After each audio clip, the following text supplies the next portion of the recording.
Hello friends, मैं YP Singh from government polytechnic Budaun. और आज मैं अपने इस वीडियो लेक्चर में टीपीआरएम सब्जेक्ट से रिलेटेड एक और थर्मोप्लास्टिक मटेरियल के बारे में आज आप लोगों से डिस्कस करूंगा।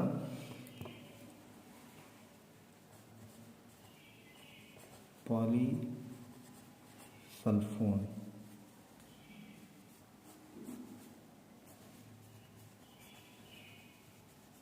पॉलीमर। पॉलीसल्फोन पॉलीमर थर्मोप्लास्टिक मटेरियल है और इसे हम एक स्पेशलिटी पॉलीमर भी कहते हैं। हमने अपने लास्ट वीडियो में डिस्कस भी किया था स्पेशलिटी पॉलीमर्स को। पॉलीसल्फोन पॉलीमर को लास्ट 50 ईयर्स में पॉलीकंडेंसेट द्वारा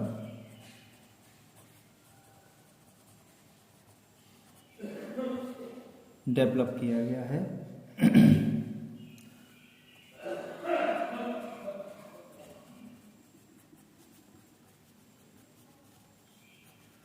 और बहुत सारे हमारे पॉलीसल्फोन पॉलीमर इसमें बनाए गए हैं, जिसमें कि सल्फर जो है,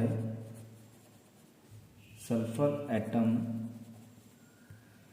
वो इन पॉलीमर्स में क्या होता है, बिल्डिंग ब्लॉक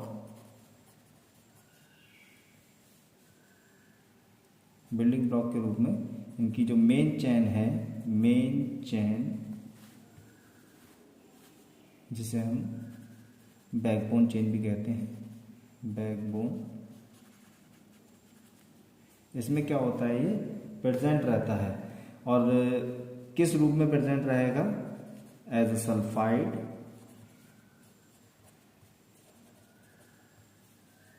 या सल्फोन। सल्फोन हमारा क्या है, SO2। तो जो सल्फर एटम है वो बिल्डिंग ब्लॉक की तरह मेन चेन या बैकबोन चेन में सल्फाइड या सल्फोन के रूप में क्या होगा, जुड़ा रहता है या पाया जाता है। और ये sulphur atom diphenyl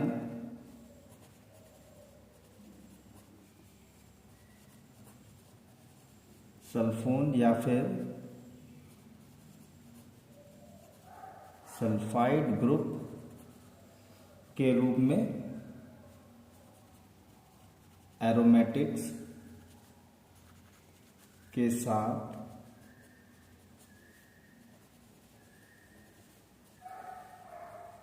main chain में लिंक्ड होता है।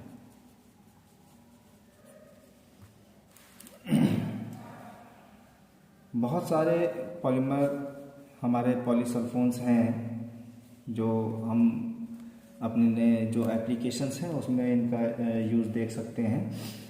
इन पॉलीसल्फोन पॉलीमर में सल्फ़र के अलावा एक दूसरी कैरेक्टरिस्टिक्स हमारी लिंक होती है और वो होती है हमारी oxygen.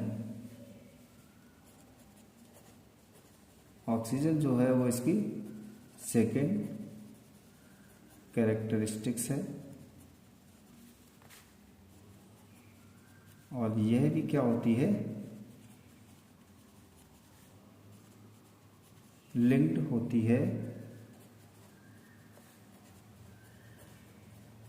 पॉलीसल्फोन्स polymer.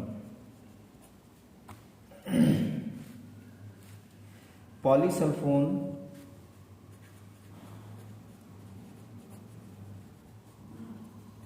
Poly aryl sulphone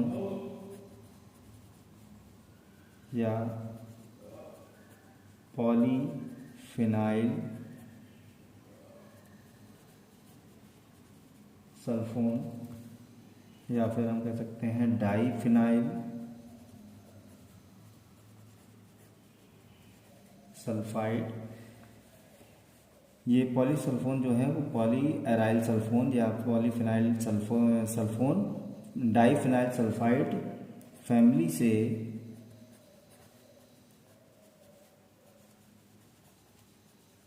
belong करते हैं।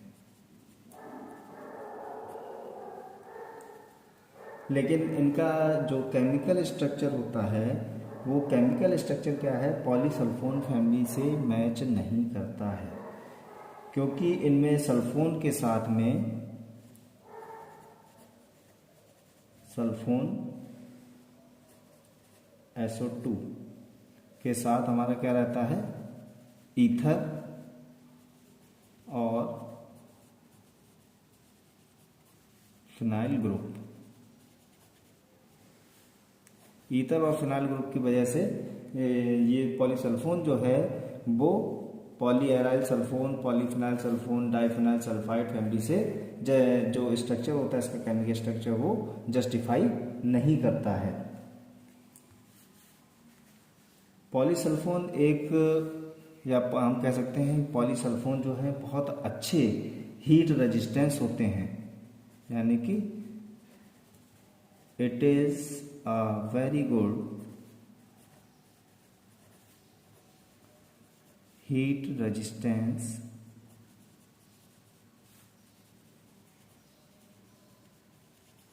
मटेरियल्स। या इसके साथ में ही इनके जो है ऑक्सीडेशन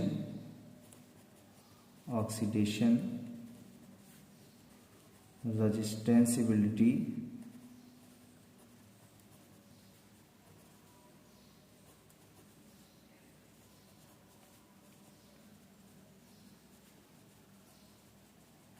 बहुत अच्छी होती है, और इनमें गुड इलेक्ट्रिकल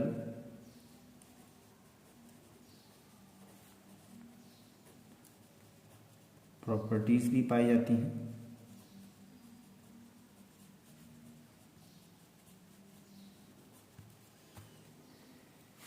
अब बात करते हैं हम इसकी हिस्ट्री के बारे में।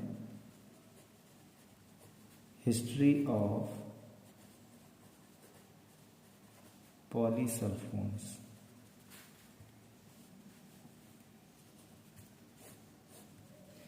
पॉलीसल्फोन की अगर हम बात करें हिस्ट्री की, तो पॉलीसल्फोन सबसे पहले UCC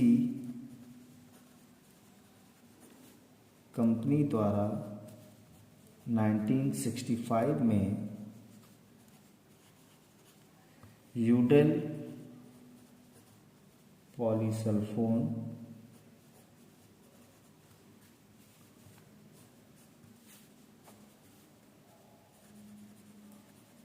डेवलप किया गया। यानी UCC कंपनी ने 1965 में सबसे पहले जो पॉलीसल्फोन मटेरियल बनाया था, वो उसको क्या नाम दिया था, यूडेल पॉलीसल्फोन, जो कि पॉलीफिनाइल सल्फोन पॉलीमरिक मटेरियल कहा गया, जिसे मॉडिफाई करके हम पॉलीसल्फोन के नाम से जानते हैं। पॉलीसल्फोन की आउटस्टैंडिंग हीट रेजिस्टेंसिबिलिटी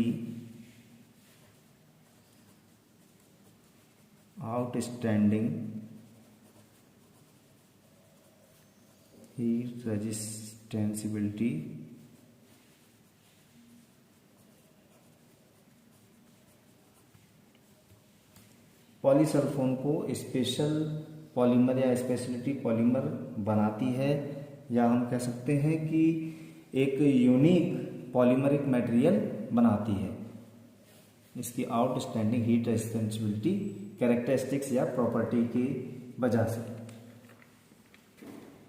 अब बात करेंगे हम इसके इंट्रोडक्शन के बारे में। इंट्रोडक्शन ऑफ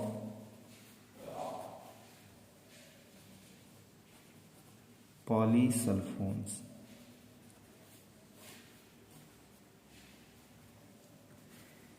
पॉलीसल्फोन का इंट्रोडक्शन की अगर हम बात करें, तो कॉमर्शियली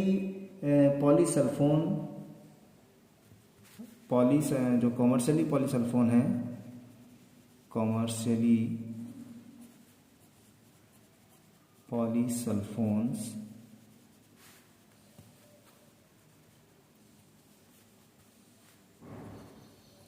पॉलीकार्बोक्सिलिक लीनियर पॉलिस्टर और मोनोवैलेंट पॉली एरोमेटिक्स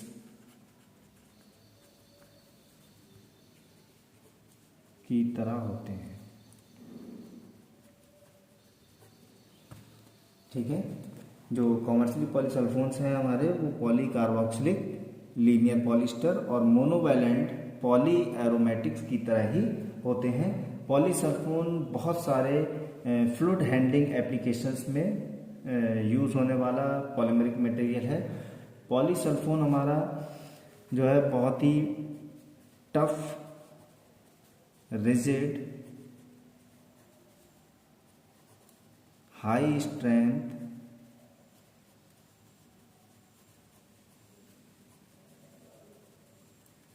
थर्मोप्लास्टिक है, जिसका heat deflection temperature, heat deflection temperature की अगर हम बात करें, या HDT जिसे हम बोलते हैं, या हीट डिस्टॉर्शन टेम्परेचर भी कह सकते हैं, वो कितना होता है, लगभग 174 डिग्री सेंटीग्रेड। ठीक है, तो यहाँ से ही हमें पता लग रहा है कि इसमें जो हीट रेजिस्टेंसिबिलिटी है या जो इसका यूजिंग टेम्परेचर होगा वो काफ़ी बेटर होता है। और ये पॉलीसल्फोन मटेरियल डिफरेंट रेंजेस, टेम्परेचर की रेंजेस में भी हम अच्छी या यूनिक प्रॉपर्टीज़ को मेंटेन करके रखता है। डिफरेंट रेंजेस यानी कि हम कह सकते हैं डिफरेंट टेम्परेचर रेंजेस पर भी पॉलीसल्फोन प्लास्टिक मटेरियल्स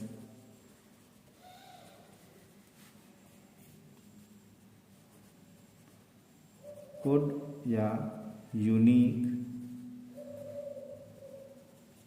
कैरेक्टरिस्टिक्स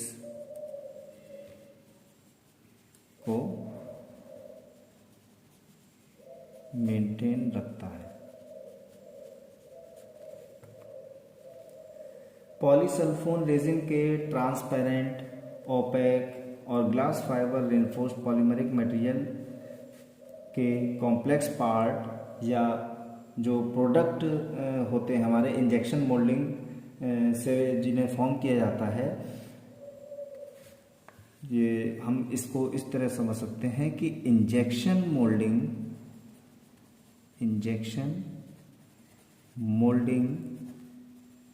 से बनने वाले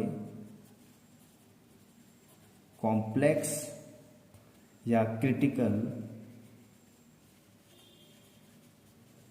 डिज़ाइन वाले प्रोडक्ट्स को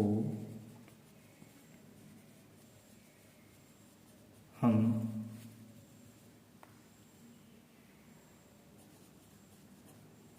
पॉलीसल्फोन रेजिन, जो कि हमारा कैसा होता है, ट्रांसपेरेंट, ओपेक और ग्लास फाइबर रेनफोर्स्ड। तो पॉलीसल्फोन रेजिन जो हमारा ओपेक, ग्लास फाइबर रेनफोर्स्ड भी अगर है तो उसको हम इंजेक्शन मोल्डिंग में जो कॉम्प्लेक्स डिज़ाइन वाले हमारे प्रोडक्ट होते हैं उनको भी हम इजीली मैन्युफैक्चर कर सकते हैं या उनकी मोल्डिंग कर सकते हैं। और यह एक्सट्रूजन से भी बनने वाले जो प्रोडक्ट हैं हमारे, जैसे रॉड, शीट, फिल्म,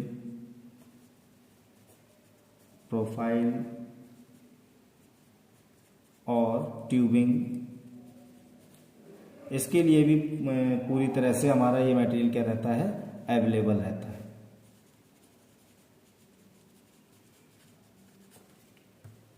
ठीक है, तो ये था इसका हिस्ट्री और इंट्रोडक्शन। इसके बाद हम बात करेंगे अपने इस वीडियो में केमिकल स्ट्रक्चर और इसके केमिकल फार्मूले के बारे में। केमिकल स्ट्रक्चर की अगर हम बात करें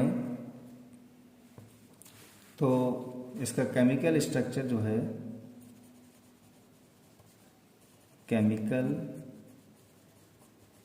स्ट्रक्चर ऑफ पॉलीसल्फोन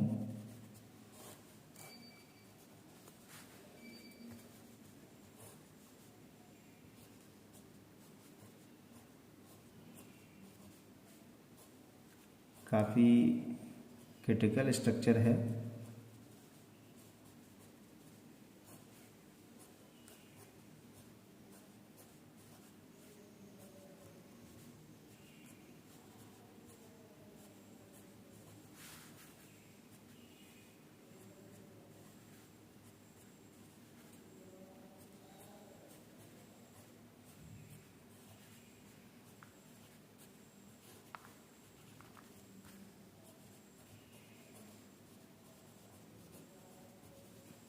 पॉलीसल्फोन,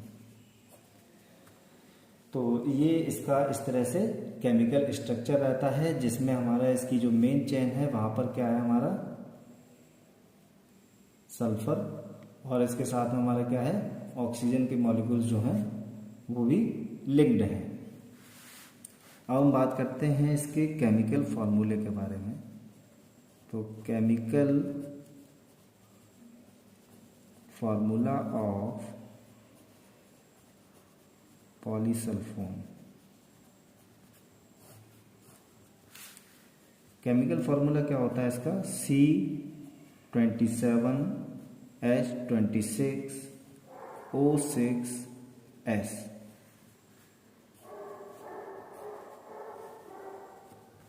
ये क्या है इसका केमिकल फॉर्मूला ऑफ पॉलीसल्फोन।